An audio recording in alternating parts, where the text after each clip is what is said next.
पहले पार्ट में हम लोगों ने 100 सवाल किए थे और इस पार्ट में भी हम लोग दूसरे पार्ट में भी 100 प्रश्न करने वाले हैं। ऐसे और भी 2 पार्ट आएंगे। टोटल 400 क्वेश्चन का मैं सीरीज लाया हूं और इसी में से सामाजिक विज्ञान के सभी ऑब्जेक्टिव लड़ेगा। 40 के 40 ऑब्जेक्टिव इसी में से देखने को मिलेगा।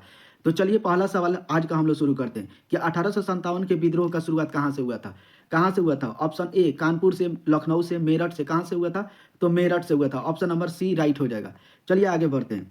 अब दूसरा सवाल देखते हैं कि 1857 के विद्रोह के समय में भारत का गवर्नर जनरल कौन था। बताइए इसमें से कौन था? ऑप्शन ए होगा, बी होगा, सी होगा, डी होगा, कौन सा होगा? तो याद रखिए कि उस समय कौन था? लॉर्ड कैनिंग था। ऑप्शन नंबर सी राइट हो जाएगा। आगे बढ़ते हैं हम लोग। देखिए 103 नंबर सवाल क्या कर रहा है कि 1857 के विद्रोह में कानपुर का नेतृत्व कौन कर रहा था? तो नाना साहब। कानपुर का नेतृत्व कौन कर रहे थे? नाना साहब। ऑप्शन नंबर क्या हो जाएगा? डी राइट हो जाएगा। अगला सवाल। अब देखिए झांसी की रानी लक्ष्मीबाई किस विद्रोह से संबंधित है? तो 1857 के विद्रोह से। ऑप्शन नंबर क्या हो जाएगा? बी हो जाएगा। आगे बढ़ते हैं। संथाल विद्रोह किस राज्य में हुआ था? बताइए संथाल विद्रोह जो हुआ था किस राज्य में? बिहार, झारखंड, पश्चिम बंगाल, कहाँ? तो झारखंड में। संथाल विद्रोह कहाँ हुआ था? झारखंड में। ऑप्शन नंबर बी राइट हो जाएगा। आगे बढ़ते हैं। भारत में नील विद्रोह किस क्षेत्र में हुआ था? तो देखिए नील का क्रांति कहाँ हुआ था भारत में? बिहार से हुआ था।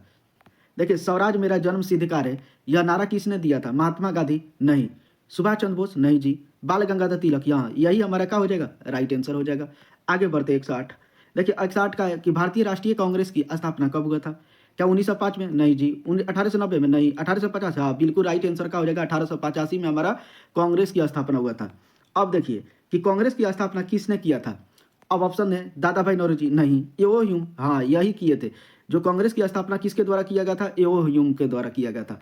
आगे बढ़ते हम लोग। देखिए बंगाल विभाजन कब हुआ था? आपको बताना है कि 1903 में हुआ था? नहीं जी। 1905 में? हाँ बिल्कुल। बंगाल विभाजन कब हुआ था? 1905 में। ऑप्शन नंबर बी हमारा राइट हो जाएगा। अगला सवाल है कि स्वदेशी आंदोलन किस घटना से के विरोध में हुआ था? जलियांवाला बाग? नहीं जी। बंगाल विभाजन? हाँ ऑप्शन नंबर बी ही हमारा राइट हो जाएगा। बंगाल विभाजन। स्वदेशी आंदोलन किस घटना के विरोध हुआ था? तो बंगाल विभाजन। ऑप्शन नंबर बी राइट होगा। आगे बढ़ते। मुस्लिम लीग की स्थापना कब हुआ था? इसमें से बताइए कि मुस्लिम लीग की स्थापना तो 1950 में हमारा क्या हुआ था? बंगाल विभाजन हुआ था। अब मुस्लिम लीग की स्थापना 1 साल बाद 1906 में हो गया था। यानी ऑप्शन नंबर बी राइट हो जाएगा। आगे बढ़ते। देखिए होम रूल आंदोलन कौन चलाया था? होम रूल आंदोलन कौन? तो एनी बेसेंट। कौन चलाए थे? Annie Besant. Option number B right हो जाएगा। अब देखिए चंपारण सत्याग्रह कब हुआ था? चंपारण सत्याग्रह जो नील के खेती के लिए हुआ था, चंपारण के, बिहार में चंपारण है, वहां पे कब हुआ था? तो 1917 में। Option number C. Champaran Satyagraha कौन किए थे? तो महात्मा गांधी। आगे 115 नंबर सवाल है कि अहमदाबाद मिल हड़ताल किससे संबंधित है? अहमदाबाद मिल हड़ताल किससे संबंधित है? किसान से? नहीं। मजदूर से है। किससे है? मजदूर से। ऑप्शन नंबर बी हमारा राइट आंसर हो जाएगा। आगे बढ़ते हैं। अगला सवाल का है कि खेरा सत्याग्रह किस राज्य में हुआ था? खेरा जो सत्याग्रह है किस राज्य में हुआ था? बिहार में? नहीं। महाराष्ट्र में? नहीं। गुजरात में हुआ था। कहाँ हुआ था खेरा सत्याग्रह? गुजरात में। और कौन किए थे? आप कमेंट में बताइए। अगला सवाल क्या है कि भारत में सबसे छोटा राज्य क्षेत्रफल की दृष्टि में कौन सा है? कौन सा है? सिक्किम है? नहीं। गोवा? हाँ गोवा हो जाएगा। सबसे छोटा कौन सा क्षेत्रफल की दृष्टि में? गोवा। अगर क्षेत्रफल की दृष्टि में सबसे बड़ा पूछा जाए तो कौन है? पीछे हम लोग पढ़ के आए, कौन है? कमेंट में बताइए कौन सा है? राजस्थान। अब देखिए या इसमें है कि भारत का सबसे लंबा जो राष्ट्रीय राजमार्ग है कौन सा है? बताइए। NH1 है? नहीं जी। NH44? हाँ यही ऑप्शन का हो जाएगा, राइट हो जाएगा। सबसे लंबा जालीय मार्ग कौन सा है? NH44। Option number B right हो जाएगा। अगला सवाल है दक्कन ट्रेप किस प्रकार की चट्टान है? बताइए दक्कन जो ट्रेप है किस प्रकार की? तो याद रखिए अग्नेय चट्टान है। कौन सा चट्टान है? अग्नेय। ऑप्शन नंबर सी राइट होगा। भारत में सर्वाधिक कोयला किस राज्य में है? सर्वाधिक कोयला बताइए। बिहार में है? नहीं। झारखंड में का? हाँ जी झारखंड में। ऑप्शन नंबर बी हमारा राइट हो जाएगा, झारखंड में। अगला सवाल देखते हैं कि लोह अयस्क का प्रमुख उत्पादक राज्य कौन सा है? लोहा जो लोह अयस्क जो है सबसे ज्यादा का? बिहार में? नहीं। झारखंड में? नहीं। उड़ीसा? हाँ उड़ीसा में। सबसे अधिक कहाँ लोहा का उत्पादन होता है? उड़ीसा में। ऑप्शन नंबर सी राइट हो जाएगा। आगे बढ़ते। भारत में पहली रेलगाड़ी कब चली थी? बताइए इसका कमेंट में बताइए। 48 में? नहीं। 1850 में? नहीं जी। 1853? हाँ बिल्कुल 1853 में। और कहाँ से कहाँ तक चली थी? कमेंट में बताइए। मुंबई से थाने के बीच में। कितना किलोमीटर चली थी ये बता दीजिए। देखिए अगला सवाल है कि भारत में सबसे व्यस्ततम बंदरगाह कौन सा है? सबसे व्यस्ततम बंदरगाह कौन सा है? कलकत्ता? नहीं जी। मुंबई? हाँ मुंबई ही हो जाएगा। ऑप्शन नंबर बी राइट हो जाएगा। आगे बढ़ते। जनसंख्या वृद्धि का मुख्य कारण क्या है? जनसंख्या वृद्धि का मुख्य कारण कम जन्म दर, कम मृत्यु दर। अब देखिए इस चारों ऑप्शन के अनुसार ऑप्शन नंबर बी ही सूटेबल होगा, कम मृत्यु दर। अगर इंसान कम मरेगा तो जनसंख्या क्या होगा? बढ़ेगा। आगे बढ़ते हैं कि भारत में जनसंख्या नीति कब लाया गया था? जनसंख्या नीति कब लागू हुआ था? 1952, 65, 71, 2000 कब लागू हुआ था? तो याद रखिए 1952 में। कब हुआ था? 1952 में। आगे बढ़ते हैं कि लोकतंत्र में असमानता किससे संबंधित है? बताइए किससे संबंधित है? राजनीति से, समाज से, अर्थव्यवस्था से, तो किससे? अर्थव्यवस्था से। ऑप्शन नंबर सी राइट हो जाएगा। आगे हम लोग बढ़ते हैं। देखिए लोकतंत्र में विपक्ष की भूमिका क्या होती है?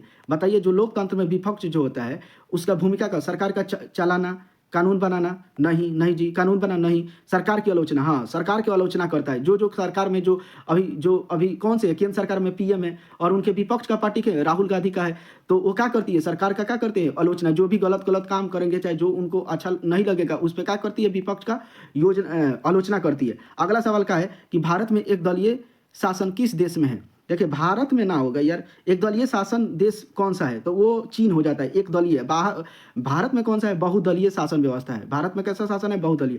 अगर पूछा जाए कि विश्व में एक दलीय शासन, तो चीन। ऑप्शन नंबर उसका वो। भारत में चुनाव आयोग किस अनुच्छेद में? चुनाव का किस में? तो 324 में। आर्टिकल किस में? 324 में चुनाव आयोग के बारे में वर्णन मिलता है। 368 में क्या मिलता है? इसमें संविधान संशोधन के बारे में मिलता है 368 में। ओके, आगे बढ़ते हैं। देखिए भारत में नियंत्रक जो होता है, महालेखा, ये सभी के काम क्या होते हैं? वो क्या करते हैं? तो इसका क्या हो जाएगा? वित्त का हो जाएगा। ऑप्शन नंबर डी राइट हो जाएगा। आगे बढ़ते हैं। देखिए मौद्रिक नीति कौन बनाता है? मौद्रिक जो नीति होता है रुपया को, मौद्रिक मतलब क्या होगा? रुपया नीति कौन सा? सरकार? नहीं जी। संसद? नहीं। आरबीआई? हाँ, जितना मौद्रिक नीति जो होगा कौन बनाता है? आरबीआई। आरबीआई बैंकों का बैंक किसे कहा जाता है? आरबीआई को। ऑप्शन नंबर सी हमारा राइट हो जाता। भारत का केंद्रीय बैंक कौन सा है? बताइए, इसमें केंद्रीय बैंक कौन है? एसबीआई है, पीएनबी है, आरबीआई है, कौन सा है? नाबार्ड है। तो केंद्रीय बैंक, सेंट्रल बैंक कौन हो जाता है? आरबीआई हो जाता है। ऑप्शन नंबर सी हो जाएगा।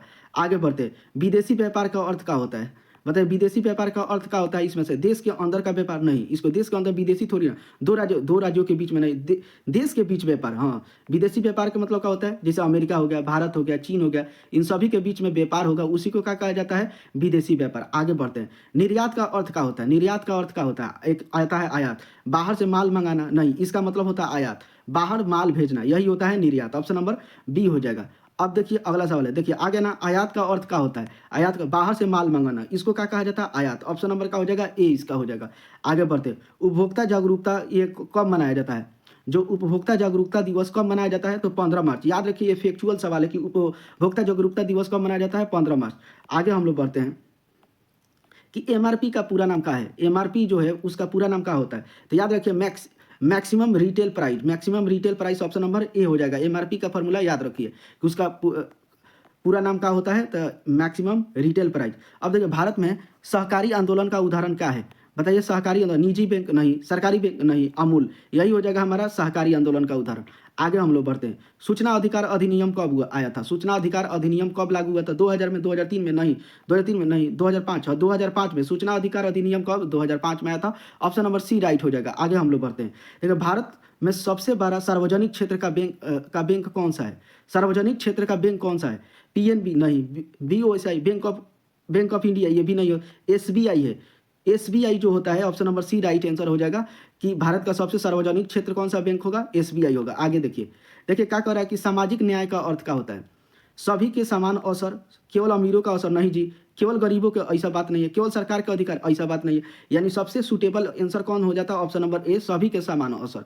आगे बढ़ते हैं। अगला सवाल क्या है कि संविधान में समानता का अधिकार किसने दिया, किसमें है? किस अनुच्छेद में समानता का अधिकार? याद रखिए, समानता का अधिकार जो है ना, आर्टिकल 14 से 18 के बीच में समानता का अधिकार के बारे में बताया गया है। अगला सवाल का दिया गया है कि स्वतंत्रता का अधिकार किसमें है? बताइए, स्वतंत्रता का अधिकार, फ्रीडम का जो फंडामेंटल ऑफ फ्रीडम किसमें मिला गया है? 14 से 18 नहीं, ये तो समानता का 19 से 22। ऑप्शन नंबर बी हमारा क्या हो जाएगा? राइट हो जाएगा। 19 से 22 में स्वतंत्रता का अधिकार हमें मिला है। अगला सवाल, तो धर्म की स्वतंत्रता, तो हमारा आंसर क्या हो जाएगा? आंसर क्या होगा? 25 से 28 क्या हो जाएगा? ऑप्शन नंबर सी राइट हो जाएगा। धर्म की स्वतंत्रता किस में बताया गया है कि 25 से 28, आर्टिकल 25 से 28 में धर्म की स्वतंत्रता के बारे में बताया गया। आगे बढ़ते हैं। देखिए संवैधानिक उपचार का अधिकार किसे कहा, किस अनुच्छेद को कहा गया है?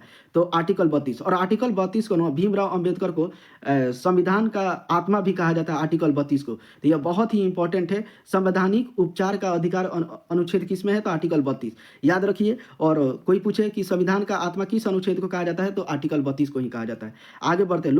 लोकतंत्र की सफलता किस पर निर्भर करती है बताइए? लोकतंत्र का निर्भर। अब देखिए जब भी लोकतंत्र आएगा ना वहाँ पे जनता लेकर आएगा। तो यहाँ पे जनता देखो जी, सरकार नहीं होगा, नेता नहीं, नागरिक। नागरिक मतलब क्या? जनता ही ना होता है। ऑप्शन नंबर सी राइट हो जाएगा। आगे बढ़ते हैं। देखिए भारत में योजना आयोग के अध्यक्ष कौन होते हैं? तो पीएम साहब होते हैं। योजना आयोग के गठक राष्ट्रपति नहीं, प्रधानमंत्री। हाँ, बिल्कुल राइट आंसर हो जाएगा, ऑप्शन नंबर बी हो जाएगा। आगे हम लोग बढ़ते हैं। देखिए अगला सवाल का है कि ग्रामीण बेरोजगारी का प्रमुख उद्योग है? नहीं, मौसमी कृषि है। ऑप्शन नंबर बी हो जाएगा। ग्रामीण बेरोजगारी का प्रमुख कारण का है मौसमी कृषि। आगे बढ़ते हैं कि सेवा क्षेत्र में कौन सा गतिविधि है? सेवा क्षेत्र में खेती है। सेवा क्षेत्र में खेती है कि कारखाने हैं कि बैंकिंग है कि खनन है? तो बैंकिंग हो जाता है। देखिए बैंकिंग का होता है सेवा क्षेत्र में आ जाता है। सेवा क्षेत्र मतलब का तीसरा में आता है। और खेती का होता है प्रथम क्षेत्र में आता है। ठीक है, कारखाना ये उद्योग जो होता है द्वितीय क्षेत्र में आता है। अगला सवाल है 150 नंबर कि सामाजिक विज्ञान में राजनीतिक विज्ञान का अध्ययन किससे संबंधित है? समाज से? नहीं जी। अर्थव्यवस्था से? नहीं जी। शासन व्यवस्था से? हाँ, बिल्कुल यही आंसर हो जाएगा, ऑप्शन नंबर सी राइट हो जाएगा। आगे बढ़ते हैं। देखिए अब हम लोग लेते हैं कि फिर से अब चौथा ये का है एमसीक्यू सेट 4 में 50 और प्रश्न कर लेते हैं। अब पहला सवाल का है कि बहादुर शाह जफर किस विद्रोह के नेता थे? नील विद्रोह? नहीं। संथाल विद्रोह? नहीं। 1857 के विद्रोह? हाँ, ऑप्शन नंबर का हो जाएगा सी हो जाएगा। 1857 के विद्रोह के थे। आगे हम लोग बढ़ते हैं कि 1857 के विद्रोह के अंग्रेजों ने क्या कहा था? उसे स्वतंत्रता संग्राम? नहीं। सैनिक विद्रोह? हाँ, सैनिक विद्रोह था एक। 1857 का विद्रोह अंग्रेजों ने क्या बोला था? वह एक सैनिक विद्रोह था। ऑप्शन नंबर बी राइट हो जाएगा। आगे बढ़ते हैं। देखिए भारत में रेलवे का विकास किस उद्देश्य के लिए किया गया था? भारत में जो रेलवे का विकास था वो किस उद्देश्य के लिए? रोजगार के लिए? नहीं। उद्योग के लिए? नहीं। सैन्य और व्यापार के लिए। ऑप्शन नंबर सी हमारा सबसे राइट हो जाएगा। आगे हम लोग बढ़ते हैं। देखिए अब क्या कह रहा है सवाल कि महात्मा गांधी दक्षिण अफ्रीका से कब आए थे? दक्षिण अफ्रीका से कब आए थे? 1910 में? नहीं। 1912 में? नहीं। 1915 में हमारे दक्षिण अफ्रीका से भारत आए थे। कौन? Mahatma Gandhi. Option number C right हो जाएगा। आगे बढ़ते हैं। देखिए रॉलेट एक्ट कब पारित हुआ था? रॉलेट एक्ट कब पारित हुआ था? 1919 में। ऑप्शन नंबर सी राइट हो जाएगा। रॉलेट एक्ट क्या है? रॉलेट एक्ट क्या था? एक ऐसा एक्ट आया था जो भारतीय के लिए एक बहुत ही काला कानून के तौर पर था, जिसमें ना अपील होगा, ना दलील होगा, ना वकील होगा। इस प्रकार का यह एक्ट था। बहुत ही बुरा बुरा भारतीयों को बहुत ही अत्याचार किया गया इस एक्ट के तहत, जो कब आया था? 1919 में आया था। आगे हम लोग बढ़ते हैं। देखिए जलियांवाला बाग हत्याकांड किस शहर में हुआ था? तो लाहौर में हुआ था? नहीं। दिल्ली में? नहीं। अमृतसर में हुआ था। पंजाब के अमृतसर में हुआ था। कौन? जलियांवाला बाग हत्याकांड। आगे बढ़ते हैं। देखिए खिलाफत आंदोलन के प्रमुख नेता कौन थे? खिलाफत आंदोलन के जीना? नहीं। अली बंधु थे। कौन से? अली बंधु। ऑप्शन नंबर का हो जाएगा बी राइट हो जाएगा। आगे हम लोग बढ़ते हैं। देखिए गांधी इरविन समझौता कब हुआ था? गांधी और इरविन के बीच में समझौता कब हुआ था? 1931 में। Option number C right answer हो जाएगा। आगे हम लोग बढ़ते हैं। भारत छोड़ो आंदोलन का नारा क्या था? करो या मरो? हाँ, ऑप्शन नंबर ए ही हमारा हो जाएगा, करो या मरो, यानी डू एंड डाई का नारा कौन दिए थे? एम के गांधी दिए थे। और भारत छोड़ो आंदोलन में यही नारा दिया गया था। ऑप्शन नंबर ए राइट हो जाएगा। आगे बढ़ते हैं। कैबिनेट मिशन का गठन कब हुआ था? कैबिनेट मिशन का गठन 1946 में हुआ था। फैक्चुअल से याद रखिए, ये बहुत पेपर में आपके कंपटीशन में भी काम आएगा और बोर्ड में तो आएगा ही आएगा। आगे बढ़ते हैं और देखते हैं भारत में भौगोलिक विस्तार किस गोलार्ध में? जो भारत का भौगोलिक विस्तार है कैसा है? तो उत्तरी पूर्वी में है। उत्तरी पूर्वी। ऑप्शन नंबर का हो जाएगा सी राइट हो जाएगा। आगे बढ़ते हैं। देखिए कर्क रेखा भारत के कितने राज्यों से होकर गुजरती है? बताइए। 6 से? नहीं जी। 7 से? नहीं जी। 8 से। भारत का जो कर्क रेखा है वो कितनी राज्यों से? 8 राज्यों से होकर गुजरता है। अगला सवाल क्या है? अगला सवाल हमारा है कि भारत में मानक समय किस शहर से लिया जाता है? दिल्ली से? नहीं। कलकत्ता से? नहीं। प्रयागराज? मिर्जापुर से। कहाँ से? मिर्जापुर से हम लोग लेते हैं कौन सा? मानक समय रेखा। आगे आगे हम लोग देखते हैं। पश्चिम घाट की सबसे ऊंची चोटी कौन सी है? पश्चिम घाट की जो सबसे ऊंची चोटी अनाईमुड़ी, यही हो गया। अनाईमुड़ी हमारे जो है पश्चिम घाट की सबसे ऊंची है, ऊंची चोटी में से एक है। ऑप्शन नंबर ए राइट हो जाएगा। अगला सवाल का है कि भारत में सर्वाधिक वर्षा किस मानसून में होता है? उत्तर पूर्व में? नहीं। दक्षिण पश्चिम में। यह इसी में सबसे अधिक का हो जाएगा वर्षा होता है। ऑप्शन नंबर बी राइट होगा। अगला सवाल का है कि लाल मिट्टी किस फसल के लिए उपयोग है? लाल मिट्टी किस फसल के लिए उपयुक्त है? चावल के लिए? नहीं। गेहूं के लिए? बताइए। गेहूं के लिए भी नहीं। मूंगफली के लिए। ऑप्शन नंबर सी राइट हो जाएगा। लाल मिट्टी किसके लिए प्रसिद्ध है? मूंगफली के लिए। अब भारत में सबसे लंबी नदी घाटी परियोजना कौन सी है? तो याद रखिए भारत में सबसे लंबी नदी घाटी परियोजना कौन सी है? दामोदर। और ये सबसे पुरानी में भी आती है दामोदर। ओके, आगे हम लोग बढ़ते हैं। देखिए छोटा नागपुर पठार किस लिए जाना जाता है? याद रखिए छोटा नागपुर का जो पठार है किस खनिज के लिए? तो कोयला के लिए। किसके लिए? कोयला। अब कहाँ है छोटा नागपुर का पठार? आप कमेंट में बताइएगा। आगे बढ़ते हैं। देखिए भारत का सबसे बड़ा डेल्टा कौन सा है? तो याद रखिए भारत का जो सबसे बड़ा जो डेल्टा है सुंदरवन का डेल्टा। ऑप्शन नंबर सी हो जाएगा राइट, सुंदरवन का डेल्टा। अगला सवाल क्या है हमारा? भारत में कितने भौतिक प्रदेश है? भौतिक प्रदेश कितने हैं? तो याद रखिए भौतिक प्रदेश कितने हैं? 5 है। भारत में कितने भौतिक प्रदेश है? 5 है। आगे बढ़ते हैं। अगला सवाल है कि लोकतंत्र की मूल भावना क्या है? शक्ति है? नहीं जी। समानता। हाँ, लोकतंत्र की मूल भावना क्या है? समानता, इक्वलिटी। लोकतंत्र की मूल भावना क्या है? समानता। आगे से चलते हैं। देखिए, भारत में संघीय व्यवस्था का अर्थ क्या होता है?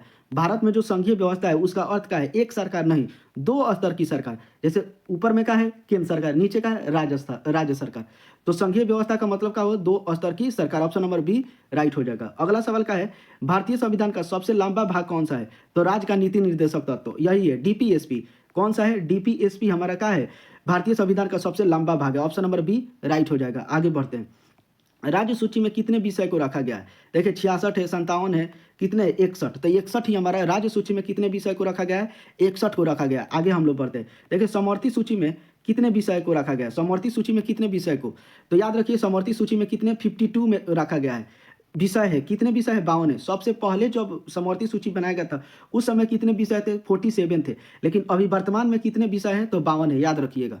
ओके, देखिए अगला सवाल है कि राष्ट्रपति शासन किस अनुच्छेद में है? 352 में? नहीं जी। 356 में? हाँ, यही आंसर हमारा राइट हो जाएगा। ऑप्शन नंबर बी राइट हो जाएगा। राष्ट्रपति शासन किस अनुच्छेद में है? तो 356 में। चलिए आगे बढ़ते हैं। भारत का उपराष्ट्रपति राज्यसभा का क्या होता है? अध्यक्ष होता है, उपाध्यक्ष, सभापति होता है। ऑप्शन नंबर क्या हो जाएगा? सी राइट हो जाएगा।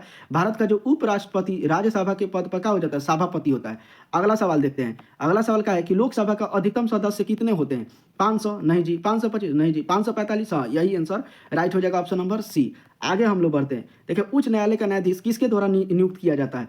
तो याद रखिए कि किसके? राष्ट्रपति के द्वारा। राष्ट्रपति द्वारा क्या किया जाता है? उच्च न्यायालय न्यायाधीश द्वारा नियुक्त किया जाता है। ऑप्शन नंबर सी राइट हो जाएगा। आगे हम लोग बढ़ते हैं। लोकतंत्र में मीडिया को कौन सा स्तंभ रखा दिया गया है? लोकतंत्र को में मीडिया को हम लोग चौथे स्तंभ के रूप में जानते हैं, लेकिन जो भारत का जो मीडिया है ना वो काफ़ी बिक चुका है। वो चौथे स्तंभ का क्या काम कर रहे हैं? कुछ नहीं कर रहे हैं लोग। देखिए, 181 नंबर सवाल क्या है कि राष्ट्रीय आय में किस क्षेत्र में योगदान सबसे अधिक है? सबसे अधिक बढ़ा है? तो प्राथमिक क्षेत्र में? नहीं जी। द्वितीय में? नहीं जी। आगे ऑप्शन देखते हैं कि किस से? तृतीयक में? हाँ, तृतीयक में ही सबसे अधिक जो है राष्ट्रीय आय में बढ़ोतरी मिला है। तृतीयक क्षेत्र में कौन आ जाता है? सेवा क्षेत्र आ जाता है। बैंकिंग हो गया, रेल हो गया, सरकारी स्कूल टीचर हो गए, सभी कौन से क्षेत्र में आ जाएंगे? तृतीयक क्षेत्र में। और इसमें ही सबसे ज़्यादा क्या हुआ? आय का बढ़ोतरी देखने को मिला है।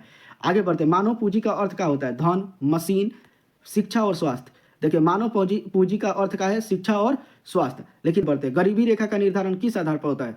देखिए, गरीबी रेखा का निर्धारण जो होता है कैलोरी व आय के हिसाब से।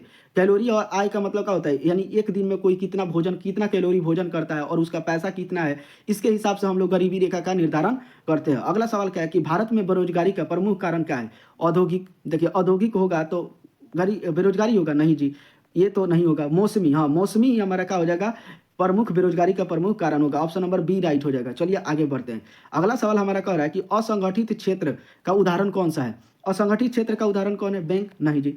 सरकारी कार्य? दिहाड़ी मजदूरी। दिहाड़ी मजदूरी हमारा क्या हो जाएगा? दिहाड़ी मजदूरी। ऑप्शन नंबर सी राइट हो जाएगा कि असंगठित क्षेत्र का उदाहरण क्या है? दिहाड़ी मजदूरी। अगला सवाल क्या है कि उपभोक्ता किसे कहते हैं? उत्पादक को, विक्रेता को, वस्तु उपयोग करने वाले को। यही आंसर हमारा राइट हो जाएगा। ऑप्शन नंबर सी हो जाएगा। आगे हम लोग बढ़ते हैं। ISI चिन्ह किससे संबंधित है? खाद्य पदार्थ से, गुणवत्ता से, मूल्य से, कर से। तो याद रखिए ISI का चिन्ह जो है गुणवत्ता से। ऑप्शन नंबर बी हो जाएगा राइट। आगे बढ़ते हैं। देखिए, एज मार्क चिन्ह किससे है? इलेक्ट्रॉनिक सामान से, कृषि उत्पाद से, या और ऑप्शन दवाइये से, कपड़े से। तो किससे है? इसका बताइए एज मार्क किससे है? तो याद रखिए कृषि उत्पाद से। ऑप्शन नंबर बी हमारा राइट हो जाएगा। एज मार्क किससे संबंधित? तो कृषि उत्पाद से। आगे बढ़ते हैं। देखिए, वैश्वीकरण का अर्थ क्या होता है? देश के अंदर का व्यापार? नहीं। वैश्वीकरण देश के बीच संबंध, यही हो जाता है। ऑप्शन नंबर बी राइट हो जाएगा। वैश्वीकरण का देश के बीच में संबंध, उसके साथ मिलकर व्यापार करना ही क्या कहलाता है? वैश्वीकरण। देखिए, बहुराष्ट्रीय कंपनी भी उसी प्रकार से ही सेंस देता है। बहुराष्ट्रीय कंपनी मतलब क्या होता है? कई देशों में काम करने वाली कंपनी को ही हम लोग क्या कहते हैं? बहुराष्ट्रीय company. Option number C right हो जाएगा। आगे बढ़ते हैं। अगला सवाल क्या है? कह रहा है कि विदेशी निवेश का मुख्य उद्देश्य क्या होता है? जो विदेशी निवेश होता है उसका मुख्य उद्देश्य क्या होता है? सेवा, रोजगार? नहीं। लाभ कमाना। ज़्यादा से ज़्यादा हम लोग विदेशी निवेश से चाहते हैं क्या कमाए? लाभ कमाए, प्रॉफिट कमाए। अगला सवाल क्या है कि उदारीकरण का संबंध किससे है? उदारीकरण का संबंध का नियम बढ़ाना? नहीं। नियम कम करना, यही होता है। नियम कम करना। उदारीकरण का मतलब क्या होता है कि आप जैसे अगर किसी को बिजनेस करना है तो आप उसमें और भी नियम को कम कर दे, ज़्यादा से ज़्यादा उसको सेवा प्रोवाइड करा दे। उदारीकरण मतलब उसको और ज़्यादा सपोर्ट कर दे। तो उसी को क्या कहा जाता है, उदारीकरण। तो नियम को हम लोग क्या करें, कम करें, उसको ज़्यादा से ज़्यादा सपोर्ट करें, यानी इसका ऑप्शन नंबर बी राइट हो जाएगा। आगे हम लोग बढ़ते हैं। देखिए निजीकरण का अर्थ क्या होता है, निजीकरण मतलब क्या होता है, प्राइवेट सेक्टर। तो सरकारी नहीं, निजी क्षेत्र का सौंपना, निजी क्षेत्र को सौंप देना ही निजीकरण कहलाता है। ऑप्शन नंबर बी हो जाएगा। आगे बढ़ते हैं। आर्थिक सुधार नीति कब आया था, आर्थिक जो सुधार नीति था कब, 85 में नहीं, 1990 ना, 1991 में आर्थिक इकोनॉमिक जो सुधार हुआ था 1991 में लागू हुआ था। आगे हम लोग बढ़ते हैं। देखिए WTO का पूरा नाम क्या है, the world trade organisation. Option number C, ये फुल फॉर्म याद रखिएगा, वर्ल्ड ट्रेड ऑर्गेनाइजेशन, WTO का फुल फॉर्म। आगे हम लोग बढ़ते हैं। देखिए अगला, WTO का स्थापना कब हुआ था, बताइए कि WTO का स्थापना कब हुआ था, 1995 में। ये तो फैक्चुअल सवाल है, आपको याद रखिए। ये कंपटीशन में कहीं काम आएगा और बोर्ड के एग्जाम में भी काम आएगा। WTO का स्थापना 1995। देखिए सहकारी क्षेत्र का उदाहरण कौन सा है, रिलायंस है, रिलायंस नहीं, टाटा है नहीं, अमूल। ऑप्शन नंबर का हो जाएगा सी राइट हो जाएगा, अमूल हो जाएगा। आगे हम लोग बढ़ते हैं। भारत का सबसे बड़ा रोजगार प्रदाता कौन सा है, तो सबसे ज़्यादा रोजगार किस में है यार, भारत में कृषि पर ज़्यादा, हम लोग जानते हैं कि भारत एक कृषि प्रधान है और कृषि में ही सबसे ज़्यादा क्या है, रोजगार अभी सृजन है। आगे हम लोग बढ़ते हैं। देखिए अगला सवाल क्या है कि सामाजिक विज्ञान में भूगोल अध्ययन का क्यों किससे जुड़ा है, बताइए, शासन से नहीं, पृथ्वी व मानव, पृथ्वी के बारे में और मानव कैसे रह रहे हैं, इन सब के बारे में हम लोग जानकारी प्राप्त करते हैं किसके, सामाजिक विज्ञान में। अगला सवाल देखते हैं कि सामाजिक विज्ञान का मुख्य उद्देश्य क्या है, केवल परीक्षा, समाज को समझना, यही हो जाएगा। ऑप्शन नंबर बी राइट हो जाएगा। देखिए हम लोग 100 प्रश्न हल कर दिए पार्ट 2 में, और पार्ट 1 में 100 प्रश्न के अभी तक 200 सवाल कर दिए, और 200 सवाल हम लोग हल करेंगे और 400 प्रश्न हो जाएगा, और इसी में से आपके बोर्ड एग्जाम में आएगा। तो कैसा लगा और कमेंट में बताइएगा, और 100 प्रश्न में आपको कितना पता था और उसको कमेंट में लिख दीजिएगा, और नहीं पता था तो उसको एक बार और वीडियो देखिए और पूरे क्वेश्चन को आप लोग याद कर लीजिए, समझ लीजिए, इसी में से सवाल आएगा। तो मिलते हैं नेक्स्ट पार्ट में, तब तक के लिए जय हिंद, जय भारत।